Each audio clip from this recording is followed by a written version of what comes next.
Olá, internautas do J+, como todo sábado a gente faz a coluna em vídeo e hoje a gente vai repercutir um dos assuntos mais comentados da semana, que foi a reprovação de 2 projetos de lei de autoria de vereadores opositores aqui em Canoinhas e que provocou maior polêmica nas redes sociais. Um deles é o que proíbe a soltura de fogos de artifício com estampido aqui na cidade de Canoinhas. Esse projeto foi discutido nas últimas semanas, não só pelos vereadores, mas também nas redes sociais, pelas pessoas, né, onde você andava, alguém comentava a respeito, porque acabou mexendo com todo mundo, né, mesmo quem não solta os fogos. E principalmente para aquele público que é ofendido, que é prejudicado pelos fogos, que são os autistas, as pessoas acamadas, as pessoas mais velhas e principalmente aqueles que têm animaizinhos em casa, os cachorros, né, que sofrem muito com o barulho dos fogos com estampido. O projeto foi rejeitado por 5 votos a 4 na sessão de terça-feira e a gente vai começar por ele. Depois a gente vai falar sobre a questão do projeto que permitia a divulgação de uma lista com o nome das pessoas que receberam a vacina contra a Covid aqui em Canoinhas. Mas aí a gente vai falar sobre esse assunto com outros 2 vereadores. Para começar, falando sobre o projeto dos foguetes, a gente vai conversar com a Juliana Maciel e com a Zelilda Lemos, que assinaram esse projeto de lei. Agradeço a presença das duas aqui, né? E começo então perguntando, a mesma pergunta para as duas, mas como a Ju está aqui à minha esquerda, vou começar por ela, perguntando, Ju, por que você acha que o projeto não passou? Obrigado por ter vindo. Obrigada, Ednei, eu que agradeço pelo convite. Então, respondendo a tua pergunta bem honestamente, eu acho que não era interesse do prefeito que esse projeto fosse aprovado, por isso que ele não foi. E os vereadores do prefeito acabaram por bem acatando o pedido dele, por isso que não aprovaram o projeto. Isso é o que eu consigo entender de todo o contexto de tudo que já vem acontecendo dentro da Câmara de Vereadores. Zelilda, obrigado por ter vindo. E a tua opinião qual é a respeito do motivo desse projeto não ter passado? Boa tarde, Ednei. Boa tarde a todos os que nos assistem. Então, Ednei, se nós formos pensar na primeira votação, foi unânime. Então, quando um projeto ele precisa ser refeito, ele precisa de emendas, nas próprias comissões já é dialogado e é feita essas emendas. Então, para um projeto que na primeira votação teve unanimidade, para a segunda votação ser rejeitado sem proposição de emendas, eu penso que não era do interesse do prefeito que esse projeto então fosse, né, aprovado. É uma das coisas que se falou muito, Ju, você que é advogada, inclusive, foi a questão da fiscalização, né, que não estaria regulamentada a fiscalização, muito embora o projeto falasse que isso aconteceria depois, né, teria pelo menos 120 dias para se fazer isso. Mas vocês já haviam pensado nisso? Como é que estava essa questão? Perfeito, Ednei. Sim, a gente estava plenamente ciente que depois esse projeto ele precisaria da regulamentação por meio de um decreto. E isso é comum em vários projetos de lei, depois precisa dessa regulamentação. Por quê, Ednei? Porque fogem, em determinadas situações, da alçada dos vereadores propor essa situação no projeto de lei, que são aqueles projetos de lei de origem do legislativo. Ou seja, nós não poderíamos propor no projeto de lei que o município ia fazer convênio com a Polícia Militar, porque a gente não podia colocar essa obrigação para o Executivo. Então, isso ia ter que vir realmente de contrapartida do próprio Executivo, essa regulamentação. Esse projeto de lei, ele é muitíssimo similar, quase idêntico, na verdade, ao que foi aprovado em Curitiba. Depois, com a regulamentação pelo prefeito de Curitiba, tá tudo ok, ele funciona. Então, eu diria que não tem como falar em inaplicabilidade de um projeto que já funciona em outros municípios. Agora, Zenilda, você é assistente social e você certamente já se deparou com muitos casos de pessoas autistas, de pessoas acamadas, de pessoas que têm dificuldades com barulhos, né? Uhum. Eu acho que eu gostaria que você falasse nesse aspecto, porque foi uma questão que vocês bateram bastante ao longo da defesa desse projeto, do quanto ele beneficia essas pessoas, né? Exatamente. A vereadora Tati muito falou em empatia e a gente continua batendo nessa tecla. Eu, como assistente social, eu já percebo isso no dia a dia. A angústia das mães. Para aqueles autistas que têm uma hipersensibilidade, em crise pelos barulhos, né? É muito difícil de acalmar de uma crise. E qual é o ser humano que quer provocar no outro sofrimento, sendo que pode minimizar, que pode mitigar esse sofrimento? Então, no dia a dia, eu escuto em muitas escutas qualificadas nos atendimentos, eu escuto essa queixa, Ednei. Autistas, pessoas portadoras de outras doenças, pessoas hospitalizadas, né? Porque algumas datas, especificamente, final de ano, todo mundo sabe que tem alguns barulhos, mas para nós que estamos com saúde, ok. Mas para aquelas pessoas que estão internadas, acamadas, hospitalizadas, e o estopim o tiro por si só, é uma apologia à violência. E nós, como seres humanos, precisamos ser contra todo e qualquer tipo de ação que vai fazer uma apologia à violência. Outra coisa também que se bateu muito, Ju, seria na questão da proibição mesmo, que inviabilizaria, por exemplo, alguns comércios que trabalham com fogos de artifício. E quando se falava em proibição, dava-se a entender que não se poderia mais soltar fogos na cidade. Não é bem assim, né? Não, Ednei, de forma alguma. Então, a lei ela era bem clara nesse sentido, que são os fogos de alto impacto, né? Então, aqueles com efeitos tiro. A gente entende que, basicamente, todos os fogos vão ter a emissão de determinado som. Só que tem sons que agridem a hipersensibilidade auditiva de autistas, idosos, animais, enfim, como a gente já vem destacando ao longo dessas últimas semanas, e determinados sons que não são capazes de às vezes, atingir a ponto de acabar acometendo uma crise dessas pessoas que acaba causando esse sofrimento.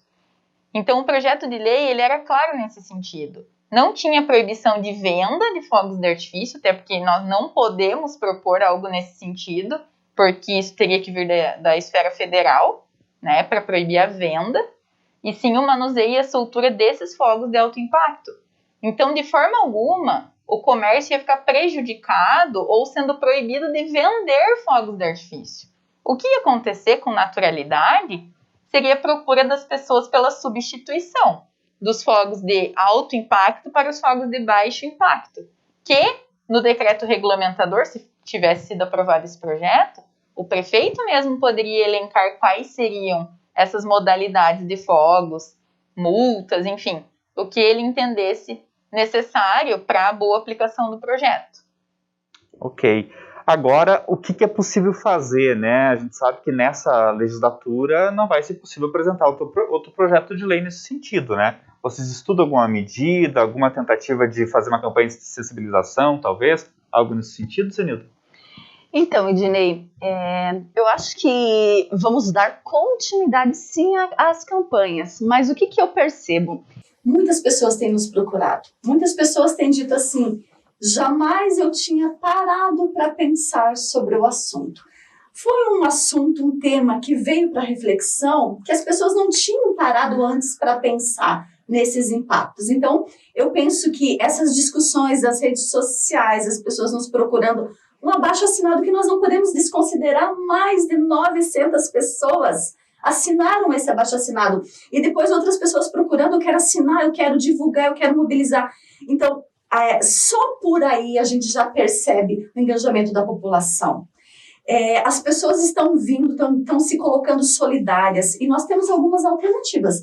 Nós não vamos nos dar por vencidos, Ednei, porque é um anseio da população, é um grito que vem das pessoas que até então não haviam jamais pensado sobre isso e que agora já trazem de uma forma diferente. Outra situação que nós já nos sugeriram é um projeto de iniciativa popular, né? Aí com número, né, Ju, de assinaturas para dar continuidade a essa luta, que não é só nossa, né, Ju? Seria possível, Ju? Seria possível. Mas aí é um projeto do mesmo teor, só que seria de iniciativa popular. Seria possível? Seria sim. Para ser votado nessa legislatura. Para ser votado nessa legislatura, porque o povo ainda tem esse privilégio, esse poder, sim, de propor algo que seja do interesse da comunidade, dentro dos requisitos legais, né, da lei orgânica do município. Ele pode, sim, propor projetos de lei de situações que já foram votadas, mas que ainda é de interesse do Como povo. foi o caso da ficha limpa, né? Perfeito. É um projeto de origem popular depois de tantos outros naufragarem, né, no Congresso, mas depois de milhões de assinaturas conseguiram fazer valer, né? Exatamente. Queria muito agradecer a presença da Juliana, da vereadora Zenilda também. Nós vamos fazer um intervalinho, você vai conhecer um pouquinho sobre um prêmio muito bacana que a Hiperfarma, que de Canoinhas recebeu, o Luiz Felipe esteve lá, ele vai mostrar pra gente um pouquinho sobre esse prêmio, né, recebido pela Hiperfarma, e na sequência a vereadora Tati Carvalho e o vereador Marcos Homer vão falar sobre outro projeto de lei que foi rejeitado esta semana aqui em Canoinhas, que é sobre a lista das vacinas, a divulgação da lista dos vacinados. Obrigado, Ju. Eu que agradeço, Ednei, sempre pelo espaço. E é muito bom a gente poder dialogar e trazer essas informações para a comunidade através do teu canal aqui do J+, que tem uma audiência imensa aí no nosso município. Obrigado, Zenilda. Obrigada, Ednei, por essa oportunidade ímpar para que nós possamos falar aí para tantas pessoas que te seguem, né, que nos seguem também, para que a gente possa, com certeza, continuar praticando aquilo que eu sempre digo, a política em defesa do bem comum. Obrigada, Ednei. Que agradeço. Nós voltamos em 1 minuto. A rede de farmácias Hiperfarma de Canoinhas recebeu um prêmio de reconhecimento pelo bom atendimento pela distribuidora de medicamentos GAN, que atende os 3 estados do sul do país. A Hiperfarma ficou reconhecida como uma das melhores farmácias do sul do Brasil no mês de março. A gente trabalha sempre em busca do melhor atendimento com o cliente. Então, esse prêmio significa muito para a gente. A gente bate sempre o cliente em primeiro lugar. Ele é o que faz a gente estar aqui. Como reconhecimento, a farmácia ganhou uma página na revista GAN, onde a história da farmácia foi contada, assim como os motivos pelos quais a rede foi reconhecida. Isso é o trabalho que a gente vem fazendo diariamente, né, dia após dia, cliente a cliente, que se tornou esse sonho realidade, que está na revista GAN, que está numa das maiores empresas de medicamentos do país, né? E a Hiperfarma, ela está aqui na cidade há 12 anos, aqui, e então começamos pequenininho, fomos indo, e agora conseguir isso é uma conquista. Ok, vamos agora então para a segunda parte da coluna de hoje, falando sobre o projeto de lei que definia a divulgação, a publicação dos nomes dos vacinados contra a Covid aqui em Canoinhas. E agora então eu falo com outros 2 vereadores que, assim como a Zenilda e a Juliana, assinaram então esse projeto de lei para ser apreciado pelos demais vereadores, mas acabou não passando na segunda-feira com 5 votos contrários e 4 votos a favor, os 4 votos deles e 5 dos vereadores governistas. Quero agradecer então a presença do Marcos Homer e da Tatiane Carvalho, que vão falar a respeito deste projeto. Portanto, começo contigo, Tati, me explica, por que você acha que esse projeto não passou? Olá, Ednei. Olá para todos que estão nos acompanhando. Então, Ednei, da mesma forma como o projeto dos fogos, acreditamos que o prefeito também não tinha interesse na divulgação dessa lista. Aliás, ele já tinha até mencionado isso em uma live que ele fez. E entendemos que os demais vereadores, os vereadores do prefeito, seguiram a mesma linha de pensamento dele. Acredito que por isso que foi votado aí pela rejeição do nosso projeto. Você pensa assim também? Homer, obrigado por ter vindo. Obrigado, Ednei, pelo espaço. Pode chamar por Homer, né? Fica mais fácil, né? As pessoas íntimas a gente deixa. Homer. E aquelas que não são íntimas, se falarem assim, a gente vai processar, né? Principalmente se falar mal. Já estamos processando, inclusive. Porém, assim, para mim não foi nenhuma surpresa, né? Aquela sessão não foi nenhum Kinder Ovo, assim, né? Quando a gente abriu a sessão, a gente já sabia mais ou menos o resultado. E tenho a mesma opinião, né? E não é do interesse dele. Só que o ciclo está se fechando e eu sei que essa divulgação, uma hora ou outra, vai ter que ser feita. É interessante porque ele é um projeto que, ao contrário do que a gente comentou agora há pouco com a Zenilda e com a Juliana, que é da questão dos fogos, que gerou, né, polêmica e visões controversas, né? Esse me parecia que tinha quase que uma unanimidade, né? Todo mundo, eu não vi ninguém se posicionando contra, a não ser o próprio prefeito, né? Exatamente, Ednei. Até o momento, com todas as pessoas com quem eu conversei, as pessoas querem essa lista da mesma forma que foi divulgada a lista do auxílio emergencial. um direito do povo, né, de fiscalizar quem está recebendo aí benefício que é pago, inclusive, com nosso dinheiro, né, com dinheiro de impostos. Agora, Homer, uma das argumentações do prefeito Beto Passos é de que isso iria expor as pessoas, né, o que ele até chamou de paciente. Como é que você vê essa questão de exposição das pessoas que estão recebendo a vacina?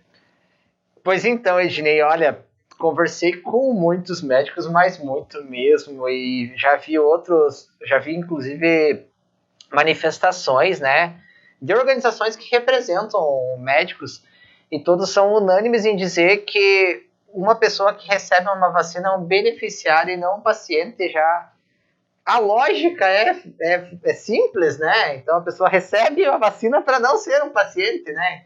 Então não existe como dizer que você vai estar ferindo o sigilo médico, sendo que você vacina para que ele não seja um paciente, né? Que ele não venha a se tornar um enfermo, né? Então é até inocente, digamos que assim, acreditar nessa falácia, né? Eu digo isso. Você falou na Câmara que você tem exemplos de pessoas de fora, inclusive, que tomaram a vacina. Isso também já teve uma fala da secretária de Saúde, Kátia, dizendo que não tem como fazer um levantamento no momento da vacina. Quer dizer, acredite-se na boa-fé das pessoas, que elas são todas de Canoinhas. Mas você já fez esse relato, né, que teve pessoas de fora que tomaram a vacina. Nesse caso, o que você sugeriria, né, eles para que não fosse feita essa burla, né, da lista? Ednei, então, fato, eu fui em outro município verificar também, né? A gente, antes de ter uma posição, a gente tem que verificar como é que é a realidade dos outros municípios. Três Barras faz um pré-cadastro a partir do cadastro do SUS. União da Vitória, que tem uma população parecida com Canoinhas, eles têm um local específico para vacinação. Lá tem um computador com um QR Code, lá um leitor de código de barras, passa o cartão do SUS, verifica se a pessoa realmente é daquela cidade, inclusive onde foi a última consulta e tudo. Se não tem o cartão do SUS, tem que agendar anterior a isso, né, para tirar o cartão do SUS provisório, e é assim que eles fazem esse controle, né, através do cartão do SUS, que hoje, digamos que o melhor comprovante de residência é o cartão do SUS, porque ele mostra todo o seu histórico ali dentro do município, né, de acessos ao SUS, né. Então é bem simples, né. Seria a forma de fazer isso. Tati, você falou até na terça-feira a respeito de um projeto de lei estadual do Felipe Estevão, que versa sobre a mesma questão, né? Você, pelo que eu entendi, você está por dentro disso. Queria que você explicasse um pouquinho quais as chances desse projeto de lei estadual vingar e aí atingir também Canoinhas. Então, Ednei, esse projeto é o 40.9, ele está em trâmite lá na Câmara dos Deputados, né? E eu acredito que vai dar tudo certo, vai ser aprovado sim, é uma questão de transparência. Está na Assembleia, né? Na Assembleia, desculpa. Ele está na Assembleia. E é uma questão de transparência, Ednei. Inclusive, o Ministério Público de Santa Catarina já se manifestou a favor, a OAB de Santa Catarina já se manifestou a favor, tanto que o Ministério Público e a OAB não veem impedimento legal para a divulgação disso. Não existe um impedimento legal, como falamos, tanto o projeto de lei que nós propusemos aqui em Canoinhas, quanto o do deputado Felipe Estevão, não estão pedindo divulgação de nenhum dado sigiloso. Não estão pedindo informações sobre alguma doença que algum beneficiário, no caso dessa vacina, poderia ter. O que está sendo pedido é a lista das pessoas vacinadas para que a população possa ajudar na fiscalização para ver se não houve fura-filas. Eu não entendo, eu continuo sem entender o porquê de não aprovar um projeto desses que só vem beneficiar a população. O vereador Osmar disse que a lista já está no Ministério Público. Não seria a instância correta para fiscalizar? Ednei, nós, vereadores, também temos essa competência. Uma das nossas principais funções é a fiscalização. E eu vejo, acredito, tenho certeza que o vereador Homer, a vereadora Juliana e a Zenilda concordam que não há meio melhor de fiscalizar do que mostrando para a população esses nomes, porque a própria população vai poder ajudar nos apontando se houve alguém que passou na frente ou não. Porque serão muitos nomes nessa lista. Claro que se essa lista vier apenas para os vereadores, nós vamos olhar nome por nome e conferir se está de acordo, né, como deve ser. Mas se for divulgado para a população essa lista, com certeza a própria população vai conhecer os nomes que estão ali, e se houve alguém que furou a fila, que recebeu a vacina antes do tempo devido, a própria população vai poder ajudar a fiscalizar isso. E é de suma importância que essa lista seja divulgada, até porque nós devemos lembrar que o poder emana do povo, nós estamos lá para representar a população, e é do interesse da população, sim, verificar esses nomes também junto conosco. Você até comentou na sessão, né, que o Ministério Público não tem nem número de pessoas suficiente para fazer fiscalização. E geralmente também são pessoas que vêm de fora, né? E olhar um nome não lhe diz nada, né? Porque o nome não é de uma pessoa conhecida. A maioria não é conhecida, a grande maioria não é conhecida. Ednei, eu vejo o trabalho do Ministério Público como um trabalho essencial, muito importante. E já fiz estágio durante 1 ano dentro do Ministério Público. Eu sei quanto trabalho tem lá dentro, o quanto as pessoas que trabalham nessa instituição se esforçam. Mas eu continuo acreditando que nós, vereadores e a população, devemos ter acesso a essa lista também para ajudar na fiscalização. Não só em relação à Covid, mas em fiscalização em tantas outras coisas que devemos estar de olho também. Romer, já saiu aí um buchicho, né, de que a lista vai sair, será divulgada, mas que seria a não aprovação na terça-feira seria uma condição de não dar a mão à palmatória, no caso, não demonstrar, não dar uma vitória a vocês oposicionistas. Se essa lista sair, não por força de projeto de lei, mas por uma iniciativa própria do município, como é que você vê isso, se de fato sair essa lista? Na realidade, sim, Ednei, para mim, indiferente de quem disponibilizar agora, se vai ser prefeitura, se vai ser Ministério Público, se vai ser Exército, se vai ser o Superman que vai lá e te trazer essa lista voando para nós, a vitória já é do povo que depositou em nós a confiança para que a gente toda semana batesse em cima dessa transparência.